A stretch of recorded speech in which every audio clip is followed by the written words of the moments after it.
বিজয় দিবসে ৭১-এর বীর শহীদদের স্মরণে প্রীতি ফুটবল ম্যাচ খেলেছেন জাতীয় দলের সাবেক ফুটবলাররা। বাফুফের আর্টিফিশিয়াল টার্ফে লাল ও সবুজ দলে ভাগ হয়ে ম্যাচ খেলেন বিপ্লব এমিলিরা। তীব্র প্রতিদ্বন্দ্বিতাপূর্ণ এই ম্যাচে লাল দলকে ৪-২ গোলে হারায় সবুজ দল। জোড়া গোল করেন জাতীয় দলের সাবেক ফুটবলার জাহিদ হাসান এমিলি। লাল দলের হয়ে একটি গোল করেন ৯০ দশকের মাঠ কাঁপানো ফুটবলার আরমান মিয়া। এর আগে জাতীয় নারী দলের সাবেক ফুটবলাররা লাল ও সবুজ দলে দুভাগে হয়ে প্রীতি ম্যাচে অংশ নেন।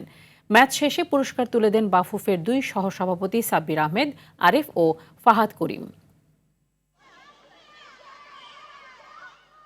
এই দিনটা তো আসলে আমাদের জন্য স্পেশাল এই কারণ যেহেতু এটা বিজয়ের মাস, আর সেকেন্ড থিং হলো আমরা যারা সাবেক প্লেয়ার আছি সবাই কিন্তু দেখেছেন যে এখানে সারিবদ্ধভাবে আমরা এখানে ম্যাচটা এনজয় করার জন্য আসি।